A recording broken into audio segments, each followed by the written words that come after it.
자, 이어서 해보겠습니다. 제4절 화학설비, 압력용기 등. 제255조 화학설비를 설치하는 건축물의 구조.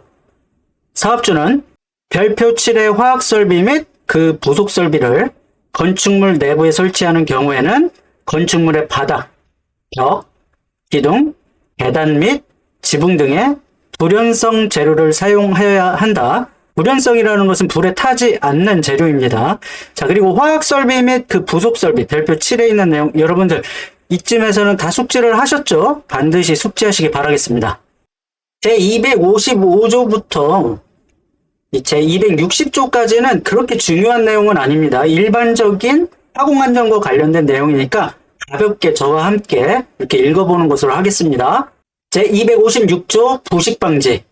사업주는 화학설비 또는 그 배관 중 위험물 또는 인화점이 섭씨 60도 이상인 물질, 이하 위험물질 등이 접촉하는 부분에 대해서는 위험물질 등에 의하여 그 부분이 부식되어 폭발, 화재 또는 누출되는 것을 방지하기 위하여 위험물질 등의 종류, 온도, 농도 등에 따라 부식이 잘 되지 않는 재료를 사용하거나 도장 등의 조치를 하여야 한다. 자, 이 법이 틀린 내용은 아닌데 굉장히 어색합니다. 쉽게 들어오진 않아요. 그래서 법은 아는 만큼 보이는 것인데 제가 해석한 것은 이렇습니다. 여기서 중요한 단어는 이 위험물질 등이에요. 자, 여기를 보면은 위험물 또는 인화점이 섭씨 60도 이상인 물질. 왜 갑자기 인화점이 섭씨 60도 이상인 물질을 여기서 언급했을까요? 즉 섭씨 60도 이상일 때 인화가 되는 물질이면 그렇게 위험한 고인화점 물질은 아니에요. 즉 섭씨 60도, 즉 온도가 낮은데도 인화가 되는 물질 등은 더 위험한 물질이죠. 그것은 여기 있는 그 위험물 이 안에 해당이 되고요. 그것 또는 이제 고인화점 물질은 아닌데 화학적으로 부식성이 높은 물질을 이제 뜻하는 것 같습니다. 인화점이 섭씨 60도 이상인 고인화성 물질이 아니지만 그래도 부식성이 있는 물질, 즉 이것을 다 통틀어서 위험물질 등, 요게 중요한 거예요. 즉 부식성이 있는 위험물질이 접촉하는 부분에 대해서는 그 물질의 종류나 혹은 온도, 농도 같은 것을 따져서 부식이 잘 되지 않는 적정한 재료를 사용하거나 아니면 이렇게 페인트를 넣고 스프레이로 뿌려서 이렇게 도장을 하라는 겁니다. 자, 부식을 방지하기 위해서 가장 그 첫 번째 근원적인 것은 재료를, 즉 재질을 적정하게 선택해서 사용하는 거고요. 그 다음 추가적으로 이렇게 도장을 해주면 되는 겁니다. 제257조 덮개 등의 접합부. 사업주는 화학설비 또는 그 배관의 덮개, 플랜지, 밸브 및 폭의 접합부에 대해서는, 즉 여기서 보면은 덮개나 플랜지, 밸브들, 얘들은 주로 이 플랜지 접합을 사용하거든요. 플랜지 이음 부위가 보통 이 덮개나 플랜지 밸브가 됩니다. 여기서 말하는 그 덮개는 그 열린 개구 부위 같은 것을 플랜지 뚜껑 같은 것으로 덮는다고 보시면 돼요. 자, 이런 부위의 접합부에 대해서는 접합부에서 위험물질 등이 누출되어 폭발 화재 또는 위험물이 누출되는 것을 방지하기 위하여 적절한 가스킷을 사용하고 접합면을 서로 밀착시키는 등 적절한 조치를 하여야 한다. 자, 우리 교재, 기술사 교재 138번 가스켓의 선정 기준. 여기에서 가스켓에 대해서는 여러분들이 잘 학습을 해 주셔야 되고요. 가스켓이라는 게 뭐냐면 이렇게 플랜지 이음을 하는 부분에 보면은 이렇게 실링 재료로 이렇게 원판 같은 게 들어갑니다. 요러한 거. 이게 바로 가스켓이고요. 기밀성을 유지해 주는 겁니다. 만약에 이 가스켓이 없으면은 아무리 볼트로 꽉 조여도 여기 사이에서, 플랜지 사이에서 유체가 셀 수가 있어요. 그것을 막아주기 위해서 이 가스켓을 넣고 압착시킨 다음에 볼팅을 해주는 거죠. 교재랑 같이 학습을 해주시기 바라겠습니다. 제258조 밸브 등의 개폐 방향의 표시 등.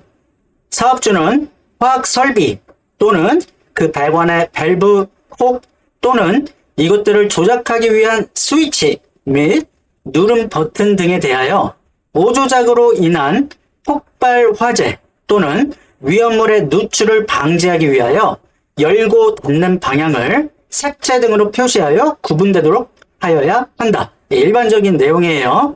개폐 방향을 잘 표시를 하라는 겁니다. 제259조 밸브 등의 재질. 사업주는 화학 설비 또는 그 배관의 밸브나 콕에는 개폐의 빈도, 위험물질 등의 종류, 온도, 농도 등에 따라 내구성이 있는 재료를 사용하여야 한다.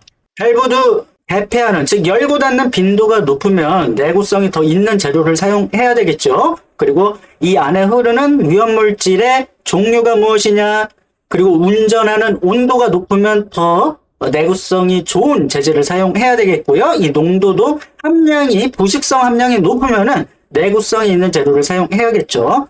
제260조 공급 원재료의 종류 등의 표시.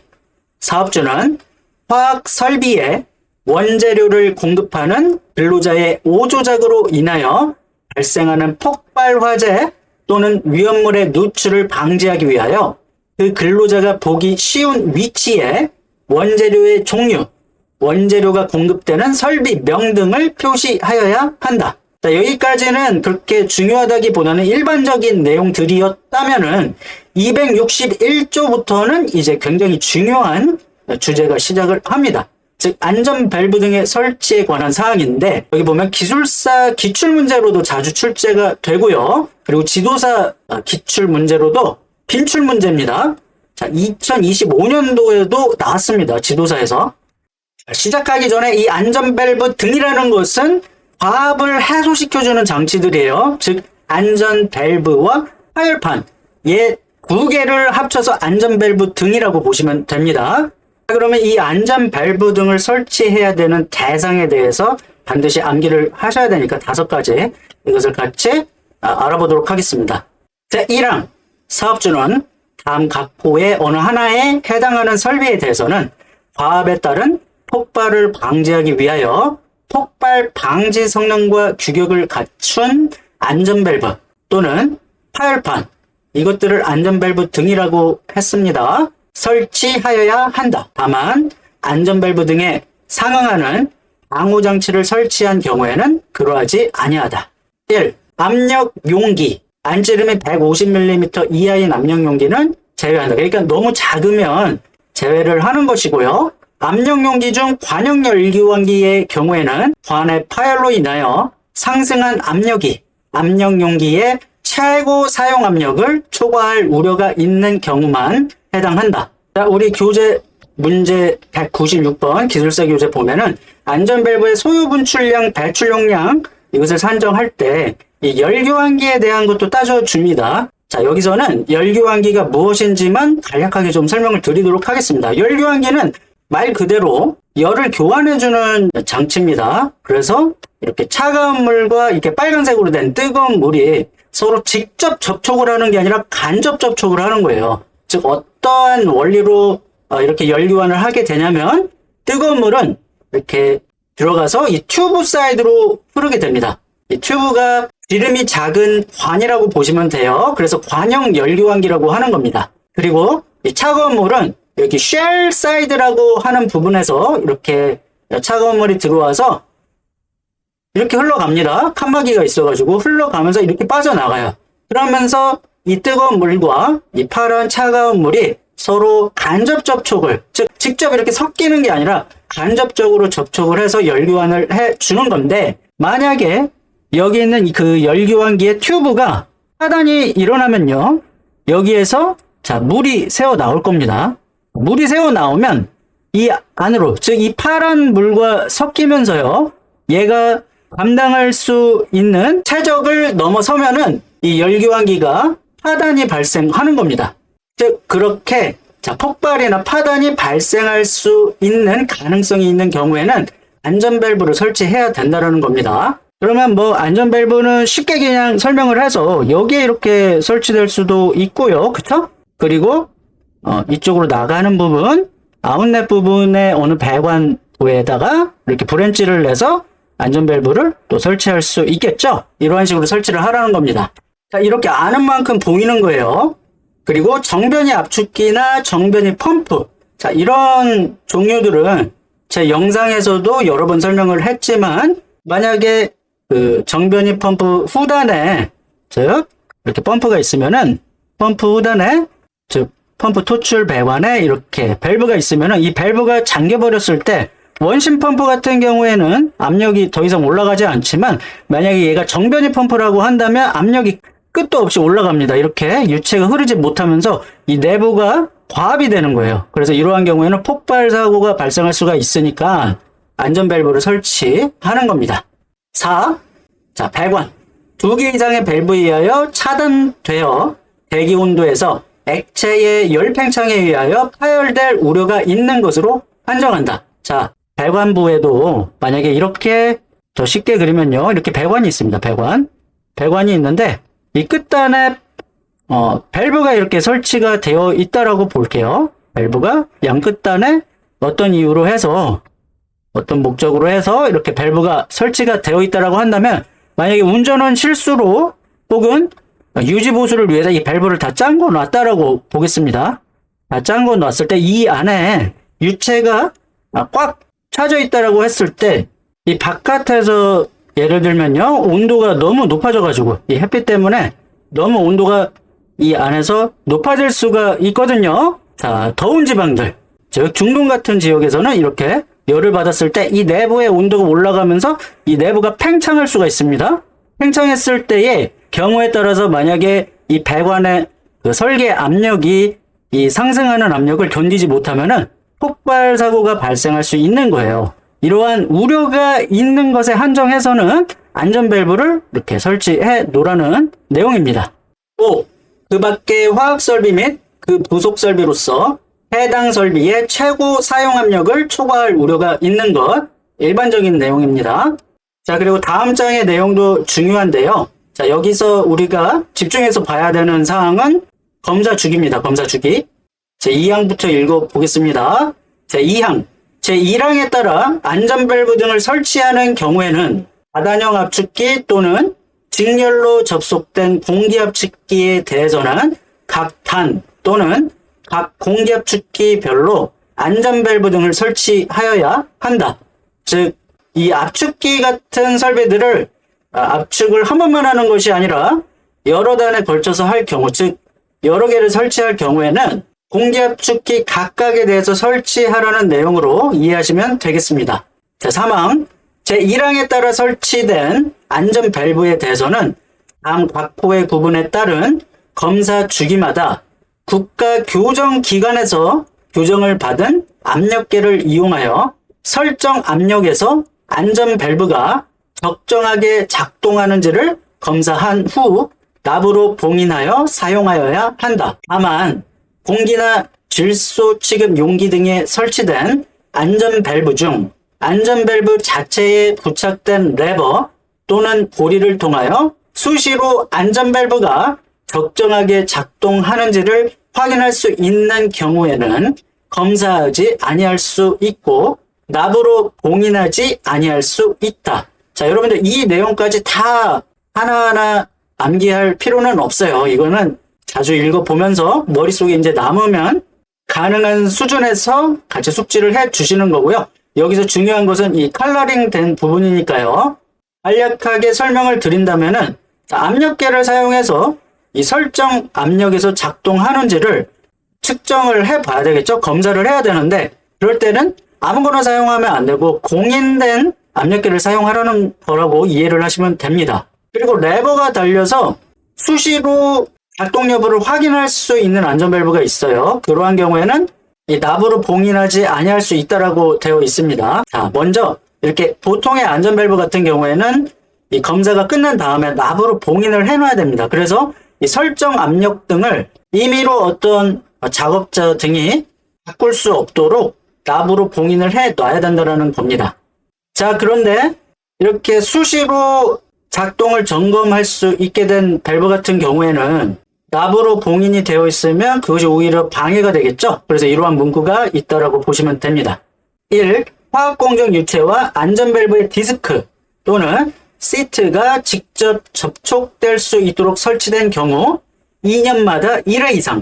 자, 제 유튜브에 안전 밸브 관련된 사항 꼭 찾아서 보시기 바라겠습니다. 아주 자세하게 설명을 했는데요.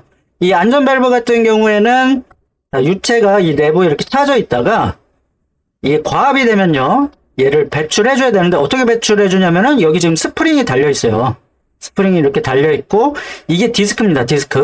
디스크가 파란색으로 표현을 해볼게요. 이 파란 부분이 디스크인데 이 스프링이 누르고 있는 그 힘보다 여기에서 형성되는 압력, 즉 압력 곱하기 이 디스크의 단면적 A, 얘는 포스잖아요. 힘. 즉 이 힘이 이 스프링으로 누르는 힘보다 만약에 더 크다라고 하면 얘가 점점 열리겠죠? 열려서 하고 분출이 되는 겁니다. 자, 그런데 이 유체가 만약에 이 디스크랑 맞닿아 있으면은, 이 유체가 만약에 부식성 물질이라고 한다면 디스크가 부식될 확률이 높아지잖아요. 그렇기 때문에 최소 2년마다 1회는 검사를 하라는 것이고요. 이 안전 밸브 전단에 파열판이 설치된 경우 3년마다 1회 이상. 자, 얘는 안전 밸브 전단에 이렇게 파열판이 설치가 될 수가 있습니다. 즉 이 전단에 파열판을 하나 더 설치할 수가 있어요. 자, 우리 기술사 교재 198번 파열판의 설치 기준에 대해서 보면은 이쪽 보면 파열판이 이렇게 생겼거든요. 얘도 압력을 배출해주는 장비인데 이렇게 플랜지에 껴서 설치를 해 놓습니다. 그리고 여기도 이렇게 압력이 꽉 차게 되면은 여기에 설치된 이 파열판이 딱 이렇게 터집니다. 터지면서 분출을 해주는 거예요, 유체를. 그러면서 폭발이 되는 것을 방지해주는 거죠. 이렇게 배출해주니까 압력을. 그런데 이 파열판을 여기 보시는 것처럼 지금 이게 얘는 안전 밸브예요. 안전 밸브 전단에 이렇게 파열판을 지금 껴 넣은 형상입니다. 옆에서 본 모습은 이렇게 되고요. 얘가 이렇게 블록하게 되어 있는 판이 바로 파열판인데 얘를 밖에서 본 모습은 바로 이렇게 되고요. 얘는 영어로 럽처 디스크라고 합니다. 즉 파열되는 디스크. 판을 여기다 껴 넣는 거예요. 그런데 이렇게 해 놓는 경우가 있습니다. 어떨 때? 즉 한 번 더 안전 밸브 전에 이 파열판을 설치를 해주면 유체가 여기까지만 오잖아요. 이 파열판이 막고 있으니까 여기 있는 디스크, 얘가 디스크입니다. 좀 아까 설명했던 디스크까지 여기는 유체가 닿지 않기 때문에 덜 부식돼요. 부식되는 정도가 덜하다. 자, 이러한 경우 파열판 왜 설치하겠습니까? 이러한 용도예요. 여기 디스크에 닿지 말라고. 그래서 얘도 압력이 설정 압력에 도달하면은 팡 하고 터지면서 그 다음에 가서 디스크에 유체가 닿을 거 아닙니까? 즉 평소에는 안 닿고 있다가 터질 때 닿는 거예요. 그러니까 디스크가 좀 더 부식이 안 되겠죠? 그러한 경우에는 자 3년마다 1회 이상이라고 하는 겁니다. 더 기간이 늘어났어요. 그쵸? 여기에서는 2년마다 한 번 더 자주 했어야 되는데 자 파열판을 설치하면 유체가 직접 닿지 않으니까 3년마다 1회 이상 하는 거다. 자 이렇게 법이 눈에 지금 보이기 시작하는 겁니다. 그리고 3. 공정안전보고서 제출 대상으로 고용노동부 장관이 실시하는 공정안전보고서 이행상태 평가 결과가 우수한 사업장의 안전밸브의 경우 4년마다 1회 이상. 자, 얘는 PSM 우수 사업장을 말하는 거예요. 그러한 사업장은 자 4년마다 1회만 해도 된다라는 규정입니다. 제4항, 제3항 각 호에 따른 검사 주기에도 불구하고 안전밸브가 설치된 압력용기에 대하여 고압가스 안전관리법에 따라 시장, 군수 또는 구청장의 재검사를 받는 경우로서 압력용기의 재검사 주기에 대하여 같은 법 시행규칙 별표에 따라 산업통상자원부 장관이 정하여 고시하는 기법에 따라 산정하여 그 적합성을 인정받은 경우에는 해당 안전밸브의 검사 주기는 그 압력용기의 재검사 주기에 따른다. 즉 얘는 그렇게 중요한 내용은 아닌데 다른 법, 즉 고압가스 안전관리법에 따라서 또 한 번 검사를 받은 경우에는 이제 이 법에 따라서 재검사를 받으라는 겁니다. 이 위에 있는 그 주기로 하는 것이 아니고 별로 중요한 내용은 아니니까 참고로 이렇게 알아두시기 바라겠습니다. 제5항 사업주는 제3항에 따라 납으로 봉인된 안전밸브를 해체하거나 조정할 수 없도록 조치하여야 한다. 봉인이 되어 있으니까 어차피 조정할 수가 없겠죠.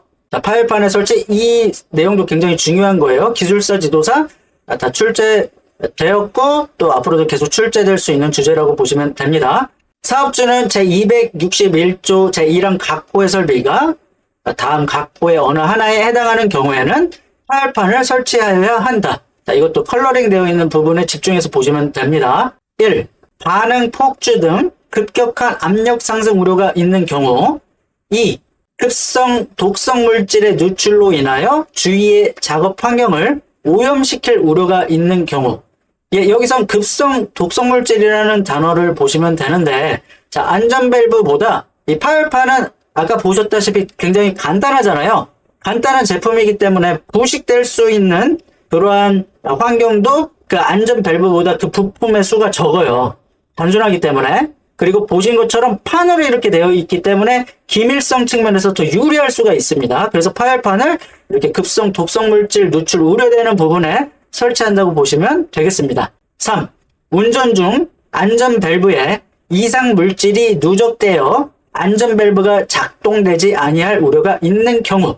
즉, 설명했던 내용이에요. 이렇게 파열판을 전단에다가 먼저 설치하고 있으면 유체가 한 번 더 막아주잖아요. 이 파열판이. 여기 있는 그 디스크, 이 파란색으로 칠한 이 디스크에 닿지 않기 때문에 부식에 더 유리합니다.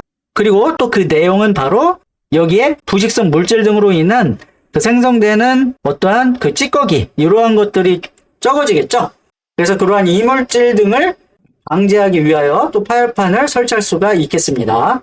제263조 파열판 및 안전 밸브의 직렬 설치. 사업주는 급성 독성 물질이 지속적으로 외부에 유출될 수 있는 화학 설비 및 그 부속 설비에 파열판과 안전 밸브를 직렬로 설치하고 그 사이에는 압력 지시계 또는 자동 경보 장치를 설치하여야 한다. 자, 이렇게 파열판과 안전 밸브 사이에 이 압력 지시계를 설치해서 여기를 체크할 수 있게 하라는 내용입니다. 제264조 안전 밸브 등의 작동 요건. 사업주는 제261조 제1항에 따라 설치한 안전 밸브 등이 안전 밸브 등을 통하여 보호하려는 설비의 최고 사용 압력 이하에서 작동되도록 하여야 한다. 자, 최고 사용 압력 이하에서 작동되라고 하는 것은 최고 사용 압력을 넘어가면은 폭발하니까 그 전에 작동하라고 하는 내용이에요. 다만 안전 밸브 등이 2개 이상 설치된 경우에는 한 개는 최고 사용 압력의 1.05배, 외부 화재를 대비한 경우에는 1.1배 이하에서 작동되도록 설치할 수 있다. 자, 2개를 설치했을 경우에는, 자, 이것도 안전 밸브 편에서 매우 자세하게 설명을 했기 때문에 그 영상을 한번 보고 오세요. 자, 여기에서 지금 이 그림에서는 하나만 설치되어 있는데 만약에 여기에 또 하나 설치된다. 즉, 멀티플로 설치된 경우를 지금 설명을 하는 건데 2개 이상 설치되면 하나는 최고 사용 압력 이하에서 작동되도록, 즉 최고 사용 압력의 1배에서 작동되도록 하라는 거고요. 그 나머지 하나는 1.05배에서 작동하라고 하는 겁니다. 그리고 화재를 대비한 경우의 밸브가 또 있으면 걔는 1.1배 이렇게 숙지를 하시면 되겠습니다. 이 자세한 내용은 제 인강에서는 아주 자세하게 설명을 드리는데요. 너무 길어질 수가 있으니까 본 법령 강의에서는 이 정도만 설명을 하겠습니다. 제265조 안전 밸브 등의 배출 용량. 사업주는 안전 밸브 등에 대하여 배출 용량은 그 작동 원인에 따라 각각의 소유 분출량을 계산하여 가장 큰 수치를 해당 안전 밸브 등의 배출 용량으로 하여야 한다. 계속 중요한 내용들이 나오고 있어요. 지금 안전 밸브 관련된 것들은 여러분들이 달달달달 숙지를 해 주시는 게 좋습니다.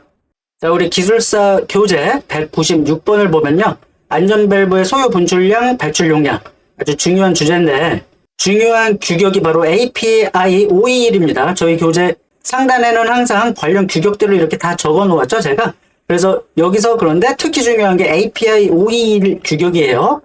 이 원서를 제가 다 읽고서 교재를 작성한 건데 이것에 근거해서 작성된 것들입니다, 얘들이 다. 그래서 호자 가이드는 안전보건규칙 다 이 API 521에 근거해서 작성된 법령 및 기술 지침이라고 보시면 됩니다. 그래서 기출문제도 보면은 소유 분출량 뭔지 출제가 되었었고, 또 보면요. 자, 계산형으로 이렇게 어렵게 나오는 경우도 있어요. 134하면 최근이잖아요. 최대 소유 분출량을 계산하시오. 여기에서도 이 내용을 잘 알고 있어야 되는데, 소유 분출량을 계산하는 그 방법, 즉 각각의 그 시나리오별로 어떻게 산정을 하느냐, 요 표를 여러분들이 숙지를 해 주셔야 됩니다. 자, 그래서 각각의 시나리오별로 있을 수 있는 가능한 시나리오별로 무슨 유량을 가지고 산정을 한다라는 것을 여러분들이 숙지를 해 주셔야 되고요. 이 중에서 배출 용량은 소요 분출량 중에서, 즉 앞에서 그 테이블로 산정한 소요 분출량 중에서 가장 큰 소요 분출량을 배출 용량으로 결정을 하는 겁니다. 교재에 다 설명이 되어 있죠? 그리고 교재에 보면은 그 134회 기출의 소요 분출량 계산 예시도 같이 학습을 해주시기 바라겠습니다. 그리고 나서 이 법령을 다시 볼까요? 265조에 있는 내용이 바로 그 내용입니다. 아무 생각 없이 읽으면 그냥 머릿속에 되게 추상적인 내용이 남는데, 이러한 백그라운드랑 기술적인 근거를 다 알고 나면은 얘가 머릿속에 더 잘 들어오는 거죠. 암기도 더 잘 됩니다. 그리고 얘는 중요한 내용이구나, 그냥 이렇게 몇 줄밖에 안 돼서 그냥 읽고 넘어가는 게 아니라 얘는 기출문제에서 나왔었지 하면서 한 번 더 머릿속에 넣는 거예요. 먼저 이해를 하고 법을 보면은 머릿속에 기억이 오랫동안 되는 거예요. 제266조 차단 밸브의 설치 금지. 이것도 기술사에서 출제가 되었었고 지도사에서도 출제된다고 보시면 됩니다. 얘는 중요한 내용이라서 잘 숙지를 해 주셔야 됩니다. 여기도 마찬가지로 그 컬러링된 부분 여러분들이 잘 숙지를 해주세요. 사업주는 안전 밸브 등의 전단 후단에 차단 밸브를 설치해서는 아니 된다. 다만 다음 각호의 어느 하나에 해당하는 경우에는 좌물쇠형 또는 이에 준하는 형식의 차단 밸브를 설치할 수 있다. 자, 얘는 제가 사실 안전밸브 특강에서도 여러 번 설명을 했으니까 관련 영상을 보고 오셔도 되고, 여기서 한 번 더 설명을 드린다면, 여기서 보면은 얘가 공정 도면인데요. 이렇게 세모 2개 있는 게 안전밸브입니다. 여기 지금 안전보건규칙 그대로입니다. 나와 있는 그림. 그리고 이 안전밸브는 왜 설치가 되었겠습니까? 바로 여기 밑에 보이는 압력 용기가 압력이 꽉 차게 되면은 폭발하기 전에 어디로 배출해줘야 되잖아요. 그게 바로 이 안전밸브예요. 이 압력 용기를 보호하기 위해서 이 안전밸브가 설치된 거라고 보시면 되는데, 만약에 자 이렇게 전단 후단에 밸브가 설치되어 있으면은 실수로, 운전자 실수로 만약에 얘를 잠궈놨어요. 자, 항상 밸브 표시는 이렇게 표시를 하는 건데요.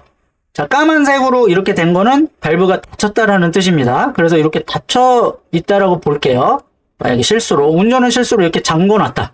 그러면 얘가 압력이 꽉 차서 이제 안전밸브가 작동해서 배출해줘야 되는데 이쪽으로까지 유체가 찼어요. 꽉. 그런데 이 밸브가 이렇게 차단해서 막고 있으면 이 안전밸브 쪽으로 넘어갈 수가 없잖아요. 이렇게 되면은 폭발 사고가 발생하는 겁니다. 그렇죠?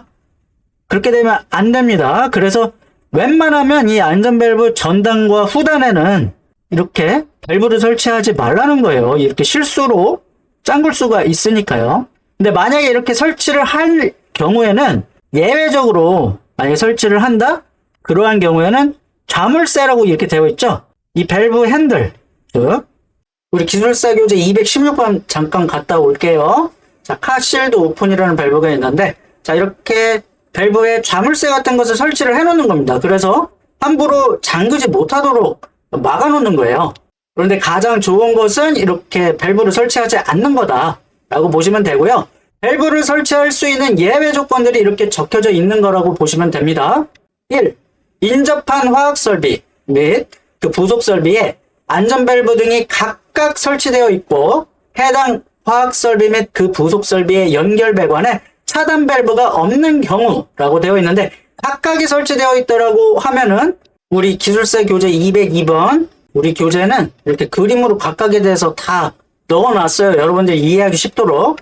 이렇게 각각의 설치를 해놨다라고 하면은 만약에 얘가 실패하면요, 여기 있는 그 안전 밸브가 터져주면 되는 거잖아요. 그렇죠? 여기 보면은 꽉 압력이 찼어요. 그런데 일로 가려고 하는데 여기 밸브가 잠겨 있어가지고 못 갔어. 배출이 못 되고 있어. 그러면 거꾸로 가는 거죠. 얘가 거꾸로 가서 여기에 있는 안전 밸브가 터져주는 거죠. 그렇게 작동하면 되니까 이렇게 또 하나 각각의 설치가 되어 있다라고 한다면 이 차단 밸브를 설치해도 된다라는 그 예외 조항입니다. 자, 그리고 다른 사항들은 좀 간단하게 빠르게 읽어보겠습니다. 안전밸브 등의 배출 용량의 2분의 1 이상에 해당하는 용량의 자동압력 조절 밸브와 안전밸브 등이 병렬로 연결된 경우, 즉 비슷한 기능을 하는 밸브가 병렬로 또 하나 설치된 경우를 말하는 거고요. 그리고 화학설비 및 그 부속설비에 안전밸브 등이 복수 방식으로 설치되어 있는 경우, 이러한 경우에도 마찬가지로 예외 조건에 해당될 수가 있고, 4. 예비용 설비를 설치하고 각각의 설비에 안전밸브 등이 설치되어 있는 경우, 5. 열팽창에 의하여 상승된 압력을 낮추기 위한 목적으로 안전밸브가 설치된 경우. 자, 이 열팽창에 대비해서 설치된 안전밸브는 사실 그렇게 심각한 경우가 아니거든요. 보통 열팽창에 대비했다? 즉 아까 그러한 경우예요. 여기에서 봤던 요 상황의 경우인데, 배관에 이렇게 밸브 2개가 설치되어 있어서 얘가 열팽창 때문에 폭발할 우려가 있으면 이렇게 안전밸브를 설치한다라고 했잖아요. 자, 그런데 이러한 경우는 조금 그 위험도가 떨어집니다. 즉 웬만큼 데펴져서는 이 압력이 이 배관이 견딜 수 있는 허용 압력을 넘어서는 경우가 굉장히 드물기 때문에, 자, 이러한 경우에는 예외로 이렇게 유지보수용 차단 밸브를 설치할 수 있겠다. 그렇게 여러분들이 이해를 하시면 되겠습니다. 자, 다음 제 267조 배출물의 처리. 자, 267조도 기술사뿐만 아니라 지도사에서도 출제되는 문제이기 때문에 반드시 잘 숙지를 해 주셔야 되는 사항입니다. 사업주는 안전밸브 등으로부터 배출되는 위험물은 연소, 흡수, 세정, 포집 또는 회수 등의 방법으로 처리하여야 한다. 자, 이 내용도 사실 중요합니다. 어떠한 방법으로 처리하느냐 할 때 이것을 적을 수 있어야 되고요. 다만 다음 각 호의 어느 하나에 해당하는 경우에는 배출되는 위험물을 안전한 장소로 유도하여 외부로 직접 배출할 수 있다. 즉 안전밸브 등으로부터 나오는 배출물을 처리할 때에는 이렇게 연소, 즉 플라스틱 같은 걸로 태워버리거나 아니면 흡수하거나 씻어내거나 아니면 모아가지고 그리고 회수를 해야 되는데, 이러한 방법 말고 외부로 직접 배출할 수 있는 그 예외 사항들을 이렇게 기술을 해놓은 겁니다. 그러니까 이 방법을 적용하지 않고 그냥 외부로 직접 배출할 수 있는 경우가 언제냐라고 묻는 게 기출문제예요. 그래서 그 사항들 5가지죠? 5가지 숙지를 해 주시기 바라겠습니다. 1. 배출물질을 연소, 흡수, 세정, 포집 또는 회수 등의 방법으로 처리할 때 하열판의 기능을 저해할 우려가 있는 경우. 2. 배출물질을 연소 처리할 때에 유해성 가스를 발생시킬 우려가 있는 경우. 3. 고압 상태의 위험물이 대량으로 배출되어 연소, 흡수, 세정, 포집 또는 회수 등의 방법으로 완전히 처리할 수 없는 경우. 4. 공정설비가 있는 지역과 떨어진 인화성 가스 또는 인화성 액체 저장 탱크에 안전밸브 등이 설치될 때에 저장 탱크의 냉각 설비 또는 자동 소화 설비 등 안전상의 조치를 하였을 경우. 5. 그 밖에 배출량이 적거나 배출 시 급격히 분산되어 재해 우려가 없으며 냉각 설비 또는 자동 소화 설비를 설치하는 등 안전상의 조치를 하였을 경우. 인강에서는 각각의 그 사항들에 대해서 상세한 내용을 설명을 드리지만 법령 강의에서는 이 정도만 말씀을 드리겠습니다. 이 5가지 외워주시면 돼요. 그래도 기본적인 틀을 잡아드렸고 왜 이러한 내용들이 있는지 설명을 드렸으니까 암기하시는데 훨씬 수월하실 겁니다. 자, 오늘 같이 학습했던 이 법령 내용들은 여러분들이 반복해서 청취를 해 주셔야 됩니다. 출퇴근 시간 혹은 식사하실 때 들으시면은 자신도 모르게 머릿속에 많이 남게 되실 겁니다. 자, 너무 길어져서 다음 내용도 이제 중요한 내용들도 계속 이어서 하니까 여러분들 좋아요와 구독, 알림 설정 꼭 해주시고요. 후속 영상 필요하신 분들은 좋아요 수를 꼭 눌러주세요. 개수가 많아야지 제가 더 빨리 만들어 드립니다. 자, 그러면 즐겁게 공부하시기 바라겠습니다. 계속 좋은 자료로 여러분들께 도움 드릴 수 있도록 하겠습니다.